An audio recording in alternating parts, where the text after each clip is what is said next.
নমস্কাৰ কাৰেণ্ট ইণ্টাৰনেশ্যনেললৈ আপোনালোকক স্বাগতম জনাই ষ্টুডিঅ'ত মই জ্যোতিস্মিতা। তেজপুৰত সংঘটিত হৈছে চাঞ্চল্যকৰ ঘটনা। টিউচনৰ পৰা উভতাৰ পথত ছাত্ৰীৰ শ্লীলতা হানিৰ চেষ্টা। তেজপুৰৰ গুটলুং চুপাৰী বাগানত সংঘটিত হৈছে এই ঘটনা। ছাত্ৰীগৰাকীক টনা আজোৰা কৰে দুজনকৈ দুৰ্বৃত্ত। এই বিষয় সন্দৰ্ভত জনাই যাম সবিশেষ। তেজপুৰত সংঘটিত হৈছে চাঞ্চল্যকৰ ঘটনা। টিউচনৰ পৰা উভতাৰ পথত ছাত্ৰীৰ শ্লীলতা হানিৰ চেষ্টা। তেজপুৰৰ গুটলুং চুপাৰী বাগানত এই ঘটনা। ছাত্ৰীগৰাকীক টনা উজোৰা কৰে দুজন দুৰ্বৃত্তই। আনহাতে আক্ৰমণ কৰি কিশোৰীগৰাকীৰ পৰা কাঢ়ি লৈ যায় চেইন আৰু খাৰু। মহাভৈৰৱ আৰক্ষী থানাত এজাহাৰ দাখিল ছাত্ৰীগৰাকীৰ পৰিয়ালৰ। ইতিমধ্যে ছাত্ৰীগৰাকীৰ স্বাস্থ্য পৰীক্ষা কৰাৰ পাছতে আৰম্ভ হৈছে তদন্ত প্ৰক্ৰিয়া। এসপ্তাহৰ ভিতৰত তেজপুৰত সংঘটিত দ্বিতীয়টো অনুৰূপ ঘটনা।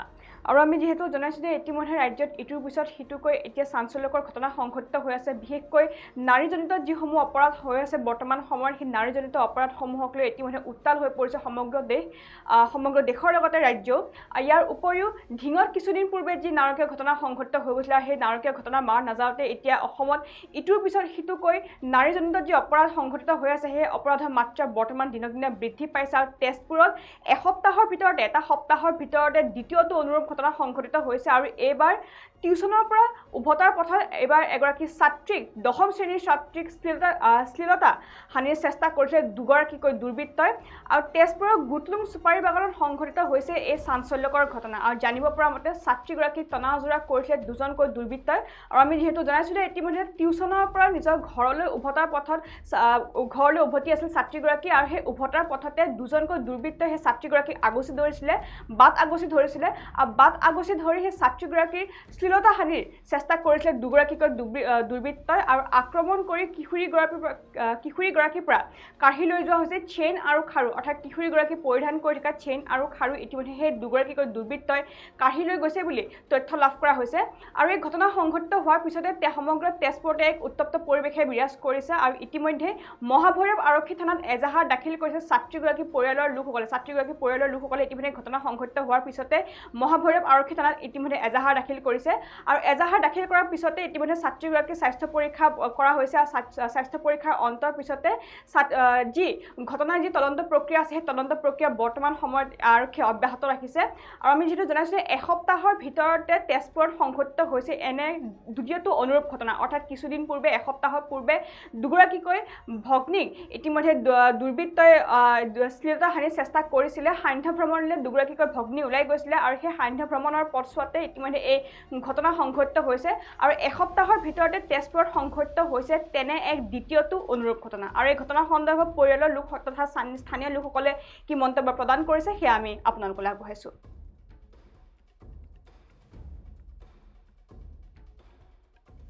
এতিয়া আমাৰ তাত এজাহাৰ এখন আহিছে। সৰু ছোৱালী এজনীক মানে ফিজিকেলি এছল্ট কৰি কিবা চেইন আৰু খাৰু তাইৰ আঙুঠি লৈ গৈছে বুলি।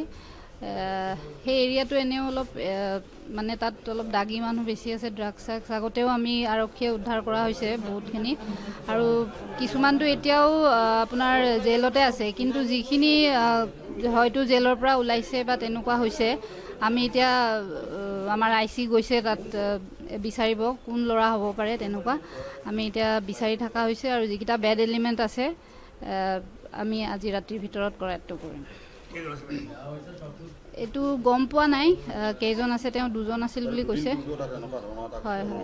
হয়। এইটো এতিয়া কোইনচিডেঞ্চো হ'ব পাৰে। সেইটো বস্তু আমি গ্ৰাউণ্ডত আমাৰ মানুহ আছে, তেওঁলোকে ইণ্টেলিজেঞ্চ কালেক্ট কৰি আছে। কি হ'ব পাৰে ঘটনাটো আমি তদন্ত কৰি আছোঁ।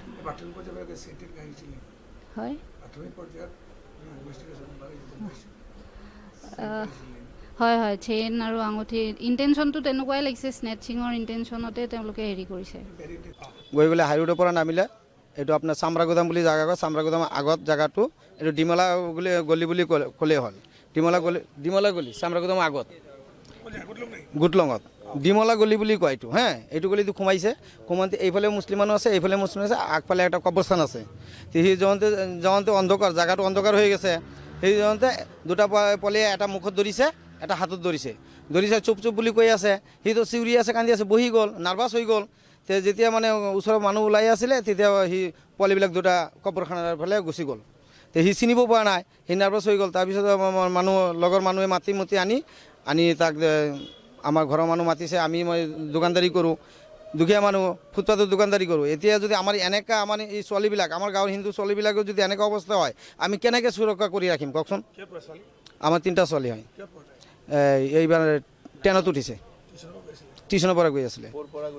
মিছন চাৰিআলি টিউশ্যন পঢ়ে। ঘৰ হ'ল আপোনাৰ গুটলঙত, সুবাৰী বাগানত। ঘটনাটো আমাৰ গাঁৱতেই হ'ল। আমাক 2টা ল'ৰা বুলি কৈছে, 2টা ল'ৰা। অঁ এতিয়া সেইটো চিনিব পৰা নাই। হাতত টানাটানি পিছত হাতত দুখ পাইছে, এতিয়া মেডিকেলত লৈ গ'ল তাক। এতিয়া আমাক এনেকুৱা দুদিন পিছে যদি এনেকুৱা হয়, আমি ছোৱালীবিলাক কেনেকৈ সুৰক্ষা ৰাখিম কওকচোন? আমাৰ ঘৰটো গুটলঙেতো হয়, এইটো চামৰাগদম সুবাৰী বাগান। ঘৰত যাওঁতে বেহুচ হৈ গৈছে, একদম নাৰ্ভাছ হৈ গৈছে। নাই, আমাৰ খুৰাৰ ছোৱালী হয়। আৰু এনেকৈ যদি প্ৰত্যেকৰ ঘৰত ছোৱালী আছে, কেনেকৈ ৰাখিব? সিহঁতৰ ঘৰত আছে ছোৱালীবিলাক কেনেকৈ মানুহ বনাব নালাগে জানো? শিক্ষা দিব নালাগে, ঘৰতে ৰাখিব। টিউশ্যনত গৈছিল টমটমত। ইয়াতে মানে জানে চাগে, সদায় পিনে যায় যে, এনেকৈ টাইম এটা টাৰ্গেট কৰিছে। জনা মানুহ কৈছে, ভয় গৈছে, বহুত ভয়। প্ৰত্যেকৰ নাতিনী এটা আছে, টিউশ্যনত যায়, স্কুলত যায়। আজি 2 দিন হৈছে তো স্কুলত যোৱা নাই, বন্ধ আছে কাৰণে। কালিৰ পৰা যে খুলিব, কেনেকৈ পঠাম? অলপ দূৰত স্কুল। বন্ধ দিব লাগিব।